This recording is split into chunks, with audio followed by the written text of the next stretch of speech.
할렐루야.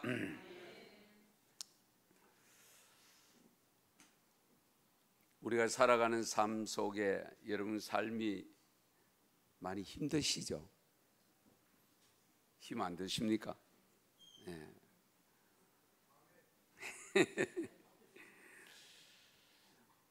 삶을 살아보면 젊은 사람들, 아직 삶을 얼마 살지 않은 분들은 별로 느끼지 못하는 것을 우리 시간이 흐를수록 우리가 세월이 길어질수록 삶을 느끼다 보면 참 사는 것이 쉽지 않다 하는 것을 느끼게 됩니다. 살아보면 볼수록 살기 힘든다 이런 표현을 많이 합니다. 우리가 무슨 일이든지 그렇잖아요. 세상의 일은 대부분의 일들은 오래 하면 노하우가 생기기도 하고 숙련이 되어져서 더 잘 감당하기도 하고, 그런데 우리 인생 전체의 삶을 놓고 보면 살수록 더 모르겠고 더 힘들고 더 어려운 것을 느끼게 되는 것이 현실입니다. 우리 세상에서 일어나는 사건 사고들 뉴스를 듣고 있으면 참 안타까운 일들이 많은데요, 그 원인은 크게 두 가지입니다. 사람과 환경입니다. 모든 문제의 발생의 근본적인 이유를 따지고 들어가 보면 결국 사람이 그 속에 있고 결국 환경입니다. 이 두 가지 요소는 결국 하나님이 주관하십니다. 우리가 주관할 수 있는 게 별로 없어요. 기후, 환경 마음대로 됩니까? 안 되잖아요. 사람 마음대로 마음먹은 대로 되면 이 지구가 몇 개 있어도 모자라겠죠. 예. 그런데 자연 환경도 보면은 하나님이 창조하신 대로 운행되고 질서 있게 운행되면 큰 문제가 없겠지만은 결국 그 속에 수많은 인간들이 살고 있기 때문에 환경에 문제가 찾아옵니다. 우리 자연은 인간의 증가로 인해서 인간의 영향을 받을 수밖에 없고, 그 영향을 받은 자연은 자연스럽게 창조 질서대로 움직이지 못하는 안타까운 일이 발생하고 있다는 사실입니다. 사실 이런 현상들이 일어날 것을 이미 성경에는 말씀해 주고 있습니다. 인간의 변화에 대해서는 우리 하나님이 분명히 말씀했는데요, 바다의 모래처럼 많아지고 하늘의 뭇별처럼 많이 살게 된다고 일러주셨습니다. 예. 그러면서 인간의 마음도 창조하실 때의 마음이 아닌 다른 방향으로 간다는 것도 일러주고 있습니다. 디모데후서 3장 우리가 즐겨 인용합니다마는 디모데후서 3장에 보면은 자세하게 설명해 주고 있습니다. 그 1절의 시작이 어떻게 되느냐면은 너는 이것을 알라. 말세에 고통하는 때가 이르러. 말세에 고통하는 때가 이른다고 했습니다. 그러면 그 고통하는 때에 이를 때에 어떤 고통이 찾아오느냐 하는 것을 2절부터 나열을 하고 있습니다. 사람들이 자기를 사랑하고 돈을 사랑하고 자기 자랑하기를 좋아한다고 했습니다. 겸손하기보다는 교만해진다고 했습니다. 자만해진다고 했습니다. 남을 칭찬하기보다는 비방하기를 좋아한다고 했습니다. 심지어 공경해야 될 부모도 거역하고 감사치 않는다고 했습니다. 거룩하지도 않고 인정이 메말라서 무정해진다고 했습니다. 한번 맺힌 원통한 마음 쉽게 풀지 않는다고 했습니다. 남을 잘되게 하기보다는 모함하기를 좋아한다고 했습니다. 절제하지도 못하고 생각나는 대로 말한다고 했습니다. 그래서 마음에 생각나는 대로 행동을 하게 된다는 겁니다. 사람들이 양처럼 온순하지도 아니하고 호랑이처럼 들깨처럼 염소처럼 사나워진다고 했습니다. 그리고 선한 것을 좋아하지 아니하고 오히려 악한 것, 나쁜 것을 좋아한다고 했습니다. 은혜를 쉽게 잊어버리고 배신합니다. 입에 달면 삼키고 쓰면 내뱉어버린다고 했습니다. 그리고 성질이 급해진다고 했고 조급해진다고 했습니다. 그래서 과실이 많아지는 겁니다. 아주 참는 것이 안 됩니다. 쾌락을 하나님 사랑하는 것보다 더 하게 되어지고, 그래서 쾌락주의가 판을 친다고 일러주고 있습니다. 그래서 인간의 탈을 쓰고 할 수 없는 일들을 자행한다고 마지막 시대에 그로 인해서 고통당하는 때가 된다라고 일러주고 있습니다. 요즘 세상에 문제되는 것 중에 하나가 동성애와 짐승과 관계를 갖는 수간 현상들 뿐만 아니라 가정을 이루고 있으면서도 가정에 외도를 하는 사람들이 많아지고 있는 이런 현실에 우리가 살고 있습니다. 신앙생활도 경건한 척 하지만은 실제적으로 경건의 모습을 찾아보기가 어렵다고 했고, 경건의 능력은 부인한다고 했습니다.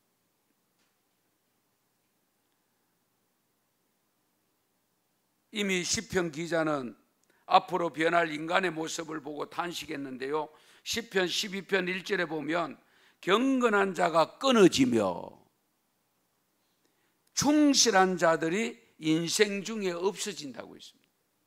경건한 자들이 끊어지고 충실한 자들이 없어진다.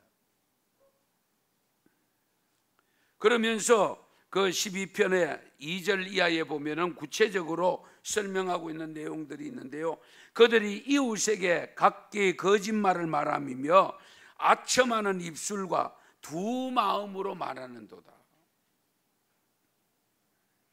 그리고 8절에 보면 비열함이 인생 중에 높임을 받을 때에 악인들이 곳곳에서 날뛴다고 했습니다.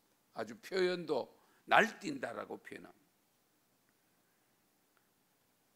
이렇게 변하는 인간의 모습이 최근 들어 우리나라에도 많이 발생하고 있습니다. 도저히 있을 수 없는 일, 있어서는 안 되는 일들이 지금 발생하고 있잖아요. 물론 성경에서 일러줍니다. 잠언 24장 1절에서 2절 말씀에 보면 너는 악인의 형통함을 부러워하지 말며 그와 함께 있으려고 하지도 말지어다. 그들의 마음은 강포를 품고 그들의 입술은 재앙을 말함이니라. 그런 사람들을 형통을 부러워하지 말고 함께 있으려고도 하지 말라고 했습니다. 왜? 함께 있으면 배우니까, 습득을 하게 되니까, 자신도 모르는 사이에 학습이 되어집니다. 지금 눈을 뜨면 흉악한 사건이 신문의 일면 기사에 오르는 경우가 너무 많습니다. 정말 신문 보기가 쉽지 않고 뉴스를 보는 것이 쉽지 않습니다. 엽기적인 범죄가 얼마나 일어날지 여러분 혹시 사건 기억하는지 모르고 5월 26일 부산에서 발생한 정유진 살인 사건, 정유정 23살입니다. 과외 앱을 통해서 만난 20대 여성을 흉기로 찌르고 살해를 하고 훼손을 한 뒤에 결국 그 사실을 숨기고 피 묻은 가방을 산에 내까지 버리려고 하다가 운전기사가, 택시기사가 수상하게 여기고 신고하는 바람에 붙잡혔습니다.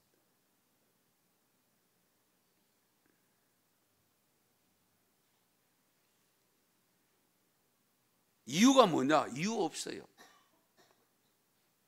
그냥 한번 죽여보고 싶다는 생각 가지고 했다는 겁니다. 이해가 되십니까? 있을 수 없네요. 그것도 23살 소년 아가씨입니다.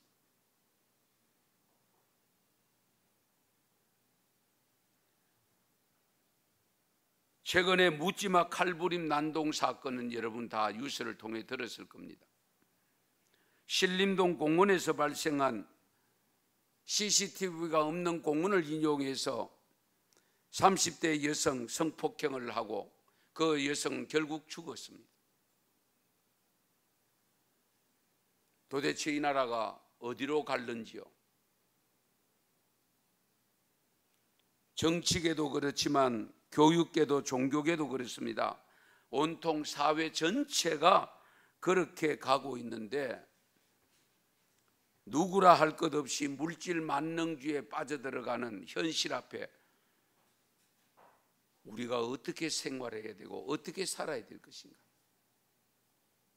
깊이 헤아리지 않으면 언제 어떻게 될지 모릅니다. 윤리도 도덕도 없고 인륜의 작은 불씨 같은 정도 사라진 지가 오래되었고 차마 인간의 길을 포기할 정도로 정서적으로 메말라가는 현실 앞에 살아가는 저희들, 우리 주님께서는 우리를 향하여 너희는 세상의 빛이라고 소금이라고 말씀해 주고 있고 우리는 그 말씀을 들으면서 살고 있지만 좀처럼 어둠 세상을 밝히기보다는 어둠을 더 조장하거나 냄새나는 것을 없애는 것보다 더 냄새나는 모습으로 만들어가고 있는 현실 아닙니까?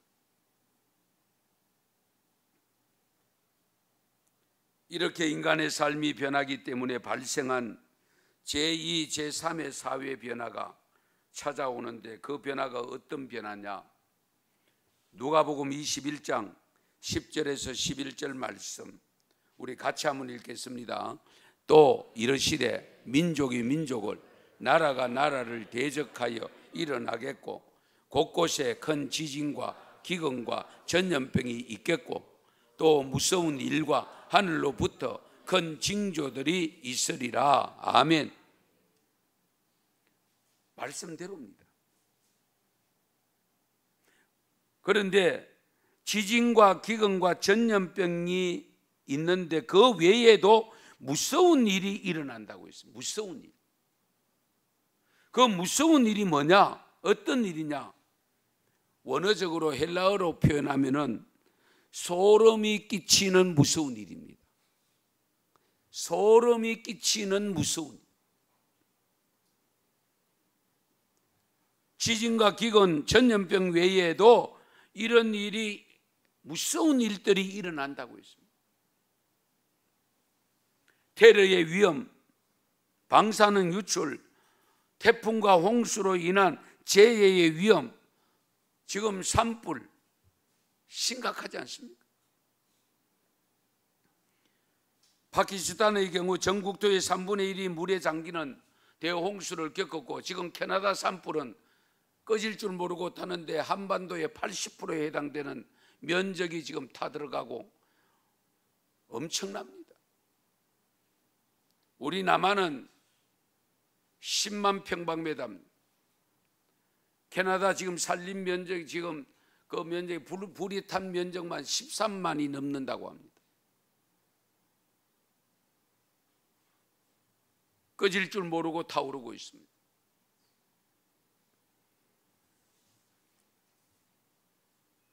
분명한 것은 하늘로부터 큰 징조들이 있으리라. 하늘로부터 큰 징조들이 있으리라. 천체로부터 큰 징조들이 있다고 분명히 말씀합니다.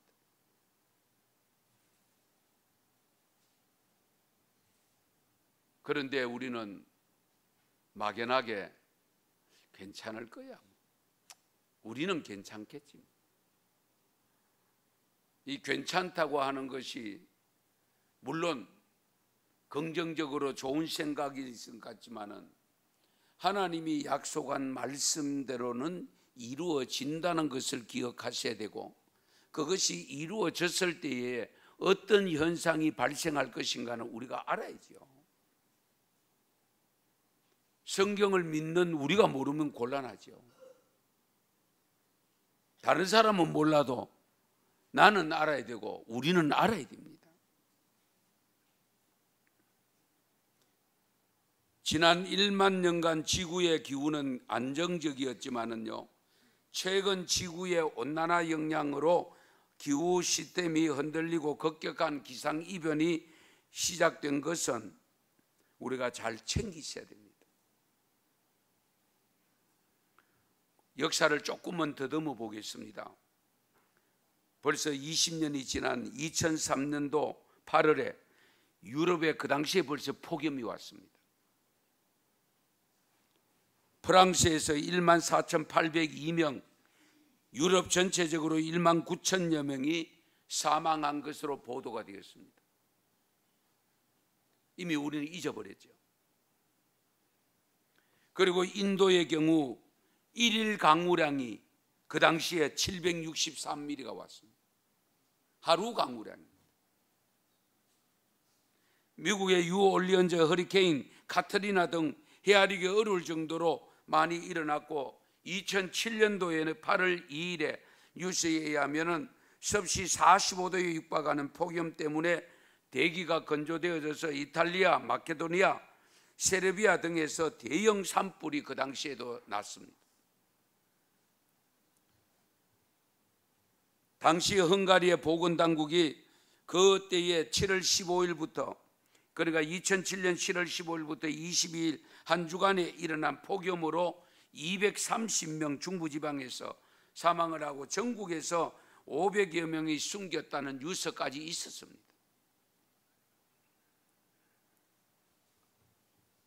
이런 내용들을 우리가 그냥 뉴스로 흘러보내고 나니까 별로 피부로 못 닿는데, 지금 우리나라가 일사병으로 죽은 사람 통계가 아직 정확하게 나오지는 않습니다만은 올해 금년에 일사병을 죽는 사람들이 계속 7월 달부터 발생했잖아요.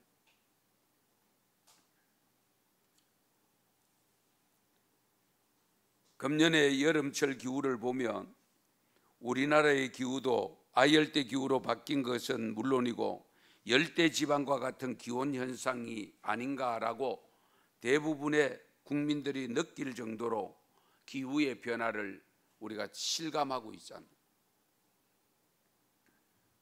이런 현실에서 하나님을 경외하는 믿음을 가진 성도들, 우리들은 어떻게 처신해야 될까요? 어떻게 살아야 될까요? 오늘 본문 말씀으로 돌아가면 바리새인들과 사두개인들이 예수님을 찾아와서 시험을 합니다. 무슨 시험인가 하면 하늘로부터 오는 표적을 보여달라. 왜 이런 표적을 보이라는 시험을 하였는가 하면은 그 앞에 15장에 보면은 우리 예수님이 두로와 시돈 지방에서 가나안 여인 귀신 들린 그 딸을 고쳐주신 사건이 있고, 갈릴리 호숫가에 칠병이에 기적이 일어난 사건이 있습니다. 떡 7개 물고기 2마리로 4,000명을 먹이고 7강주리를 거둔 사건이 있었죠. 이 일이 있고 난 다음에 예수님이 제자들과 함께 배를 타고 게네사렛 평야의 남쪽에 있는 마가단으로 건너갑니다. 그곳에 도착했을 때에 바리새인들과 사두개인들이 예수님을 만나러 온 거예요. 만나러 와서 물은 것이 표적을 보여달라는 거예요. 그때 예수님의 대답이 뭐냐?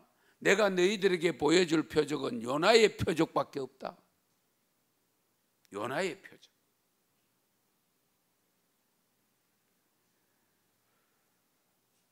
여러분, 이 요나의 표적을 말씀하면서 뭐라고 일러주는가 하니까, 너희들이 아침에 하늘이 붉으면 날이 좋겠다고, 저녁에 하늘이 붉으면 날이 좋겠다고 하고, 아침에 하늘이 붉고 흐리면 오늘은 날씨가 굳겠다고 날씨는 분별할 줄 알면서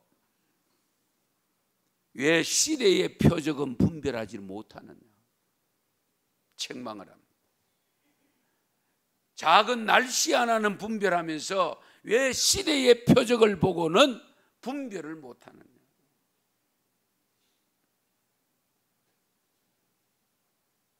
우리가 이 말씀을 깊이 헤아려야 됩니다. 하나님이 틀림없이 징조를 보여주신다고 했잖아요. 예수님을 통해서 말씀하셨잖아요.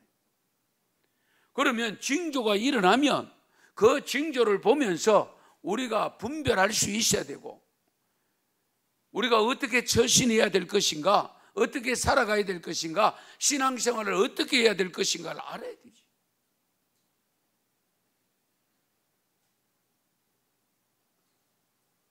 이 사실을 제대로 모르는 이 바리새인들과 서기관들을 향해서 뭐라고 일러주시는가 하니까, 사두개인들을 향해서 악하고 음란한 세대라고 칭합니다. 악하고 음란한 세대예요. 왜 이들을 향해서, 이들은 나름대로 어렵게 살려고 노력하는 사람들이잖아요. 그런데도 불구하고 악하다고 표현했고 음란하다고 표현했습니다. 왜 악하고 음란한 세대라고 지칭했을까요? 그들의 마음의 순결성을 잃어버리고 편견과 독담에 의해서 진리를 통찰할 능력을 상실한 자들이기 때문에 예수님은 그렇게 표현한 겁니다.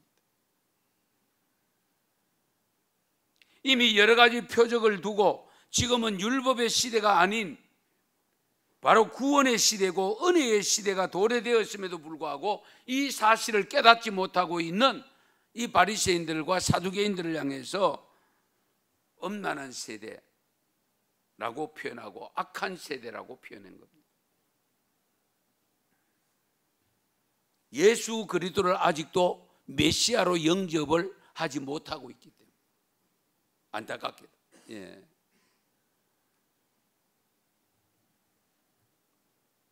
그래서 너희들이 아직도 기적을 봐야 믿겠냐? 우리도 그런 경우가 없지 않아 있죠. 뭔가 기적을 봐야 믿어지고 현실적으로 말씀만으로는 잘 믿기 어렵는, 힘든 이런 모습을 볼 수 있잖아요. 지금까지 보여준 이적만 하더라도 하늘의 징조와 인간성의 병폐가 나타나는 현상을 보고도 다른 표적을 구하겠느냐는. 그러니까 다른 표적 보여줄 거 없고 너희들에게는 요나의 표적밖에 없다. 요나의 표적이 뭡니까? 잘못한 죄를 저지르고 도망가다가 결국은 파도가 일어나고 선원들이 도대체 넌 누구냐? 이 원인은 내게 있다. 나를 던져라. 요나가 자기를 그 폭풍 부는 그 속에 물 속에 던져지면 죽는 줄 알잖아요. 죽는 걸 알면서도 나 때문에 당신들까지도 고통을 당하는 이 풍랑을 없애기 나를 던져라. 그래서 요나가 던져졌고 파도는 잔잔해졌고 요나가 죽은 것이 아니라 물고기 뱃속에 들어가서 회개 기도를 드렸고 그 회개 기도를 통해서 물고기 3일 만에 있다가 토함을 받았잖아요. 할렐루야. 이것은 결국은 예수님이 장차 어떻게 될 것인가를 놓고 예수님을 앞에 두고도 몰라보는 이 바리새인들과 사두개인들을 향해서 일러주신 말씀입니다. 작금의 시대를 제대로 깨닫지 못하고 우리가 믿는다고 하면서도 무엇을 믿고 있는지도 제대로 모르고 방황하고 있다면 예수님께서 오늘 우리들에게 일러주시는 말씀이 오늘 본문 내용 아닐까요?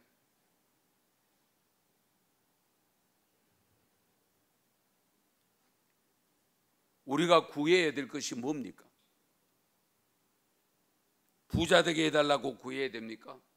출세하게 해달라고 구해야 됩니까? 아니면 무병장수하게 해달라고 구해야 됩니까?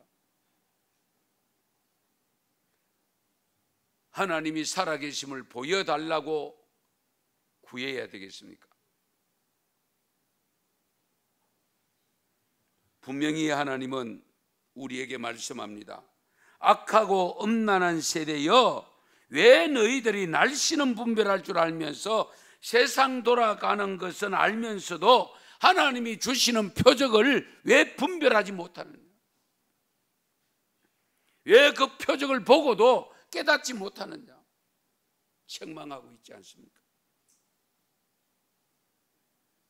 지금 우리 한국 교회에 문제가 많음을 알고 세상이 교회를 걱정하는 시대에 살고 있다고 지적을 하고 있잖아요. 교회가 세상을 걱정해야 되는데 세상이 교회를 걱정하고 있는 이런 현실 앞에 놓여 있는 우리 하나님을 경외하고 예수 그리스도를 믿는다고 하는 저와 여러분이 지금 들어야 될 말씀이 오늘 본문의 말씀 아닐까요? 인간성이 무너지고 천체의 변화가 일어나서 기상이변과 재해 등 총체적인 우주의 변화가 일어나고 있음에도 불구하고 아직도 그 사실을 제대로 못 깨닫고 있다면 안타까울 뿐이죠. 성경에서 분명히 일러주신 말씀이 또 있습니다. 신명기 8장 12절에서 14절 말씀 우리 같이 읽겠습니다.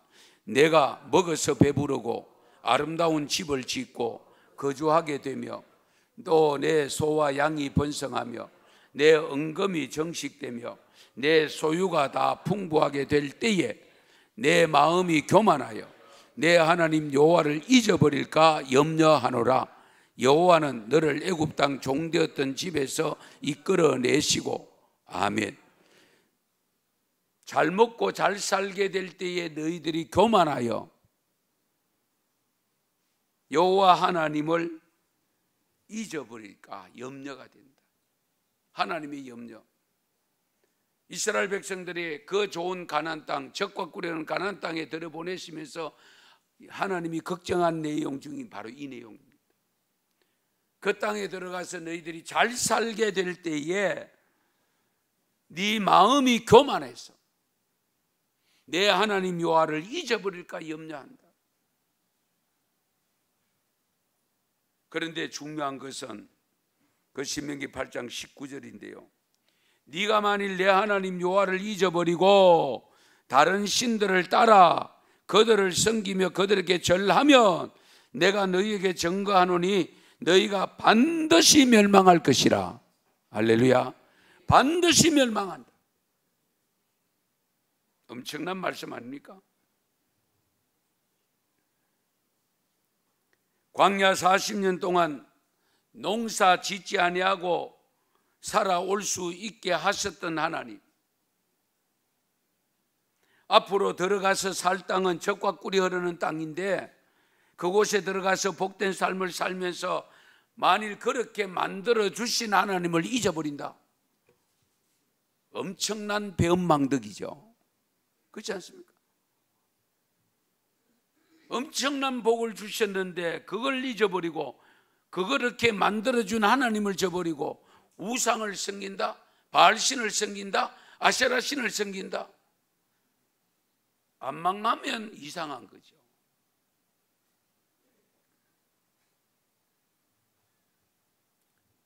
이런 시절이 다가올 때에 우리가 삼가 조심해야 될 것은 내 믿음이 타락하지 않도록 조심해야 됩니다. 믿음이 타락하죠. 그러나 현실적으로 한국 교회가 타락의 길로 가고 있습니다.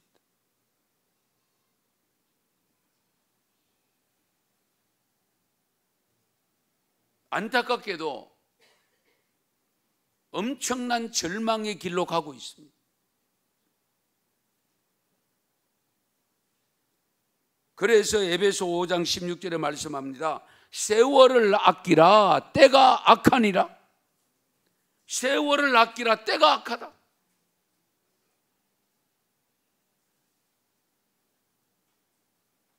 그러면 이 악한 세월 속에 세월을 아끼는 삶은 어떤 삶일까? 악한 시대는 빨리 지나가든지 빨리 피해버려야 되잖아요. 그런데 세월을 아끼라는 것을 보면 시간을 비축하라는 것과 비슷하잖아요. 그런데 그 에베소 5장 17절에서 18절에 보면 먼저는 주님의 뜻이 무엇인가를 분별해야 되고요, 하나님의 뜻을 분별해야 돼요. 그리고 방탕한 삶을 살지 말고 성령 충만 받으라고 했습니다. 성령 충만 받으라. 왜? 성령을 충만히 받아야 말씀에 순종하는 삶을 살 수 있기 때문에, 말씀이 실천될 수 있기 때문에.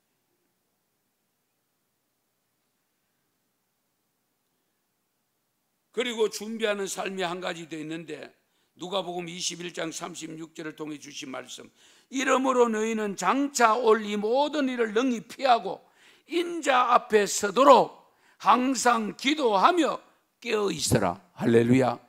기도하며 깨어 있어라. 현재와 같은 현상이 나타날수록 우리가 해야 할 일은 주님 앞에 설 수 있도록 기도하면서 깨어 있어야 된다. 깨어 있다는 것은 뭡니까? 지각을 한다는 거잖아요. 징조를 보면 하나님이 어떤 징조로 이것을 보내주시고 이 징조 후에는 어떤 일이 일어날 것인가를 우리가 알아야지요. 주님 오십니다. 주님 오실 때 징조잖아요. 주님 오시기 직전에 일어날 징조라고 있습니다. 그렇다면 우리가 주님 앞에 설 수 있는 준비된 삶을 살아야 된다는 거예요. 그래서 당시 바리새인들과 사두개인들을 향해서 예수님이 보여주시는 표적을 우리도 볼 수 있어야 되는데, 이 요나의 표적밖에 없다고 하시면서 하신 이 요나의 표적을 분명히 아셔야 됩니다. 잘못된 길로 갈 때에 풍랑을 만날 수 있습니다. 다만 풍랑을 만났을 때에 어떻게 하느냐가 중요합니다. 회개입니다. 자신을 죽는 데 내어놓는 일입니다.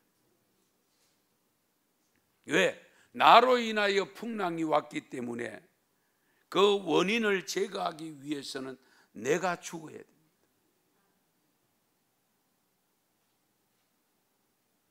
이 악하고 음란한 세대에 살고 있는 저와 여러분, 하나님을 경외하고 주님 다시 오실 날을 기다리면서 우리도 부활할 날을 기다리고 있는 저와 여러분이 해야 될 일은 뭐냐? 이 엄청난 풍랑을 잠재우기 위해서는 내가 죽어야 되고 우리가 죽어야 됩니다. 쉽지 않지요.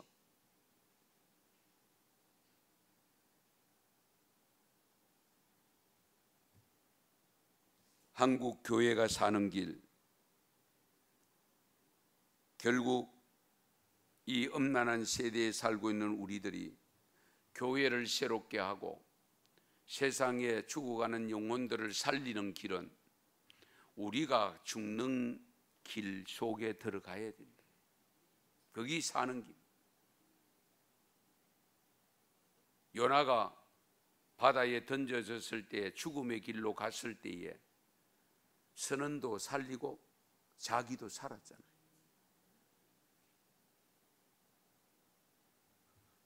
여러분은 계단을 잘 다니지 않은 분들은 잘 계단을 다니면서 우리 은성교회 목표 거기에 적혀 있는 6가지 다 읽어보시는지 모르겠는데, 네 번째에 아사교생이라는데 그 회자가 빠졌습니다. 사실 아사교회생입니다. 내가 죽어 교회를 살리는 삶을 살아야 됩니다. 나는 죽고 교회가 세움받는, 생명을 살리는 그런 교회가 되어져야 돼요. 우리가 늘 입버릇처럼 고백하잖아요. 하늘의 밀이 땅에 떨어져 죽으면 많은 열매를 맺고 죽지 않으시면 하늘 그대로 있다는 것, 우리가 늘 기억하잖아요. 여러분 잘 아시는 대로 임진왜란 역사 너무 잘 알지 않습니까? 임진왜란 당했을 때에 모함으로 인해서 훌륭한 장수들은 전부 박탈을 당하고 그 장군직에서 박탈을 다 당했고, 이순신도 상군 통제사 박탈당했습니다. 그리고 시련을 겪었습니다.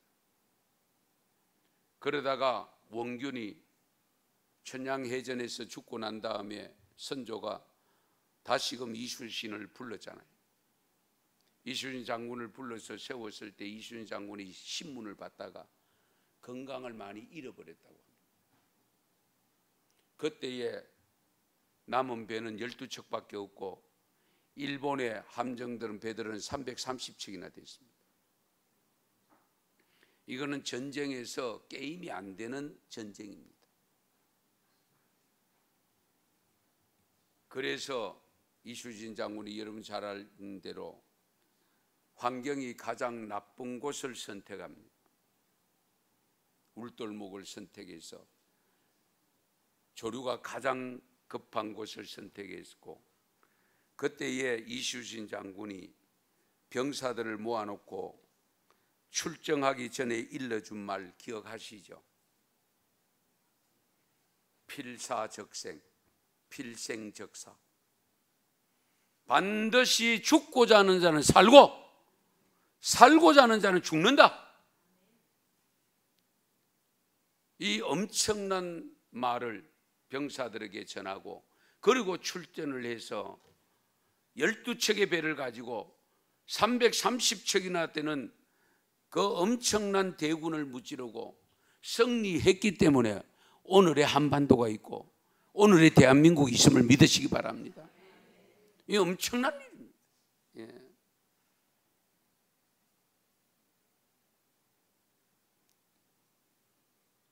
사랑하는 성도 여러분, 우리가 시대를 그냥 발생하는 전문가들의 온갖 말 좋습니다만은 우리는 성경을 믿잖아요. 성경대로 갑니다. 그러면 이런 재난이 앞으로 더 심해지지 약해지지 않습니다, 여러분. 분명히 기억하십시오. 그러므로 주님은 반드시 오십니다. 그때 우리가 부활해야죠. 영생 얻어야죠.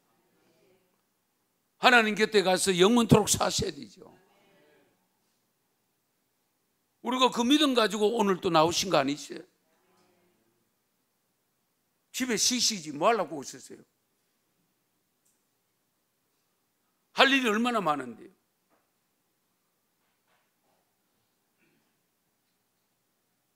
오늘 주신 말씀 집에 가서 마태복음 16장 다시 계속 묵상하시면서 정말 우리가 시대를 분별할 줄 아는 지혜를 가지고 이럴수록 깨어 기도하는 신앙을 가지고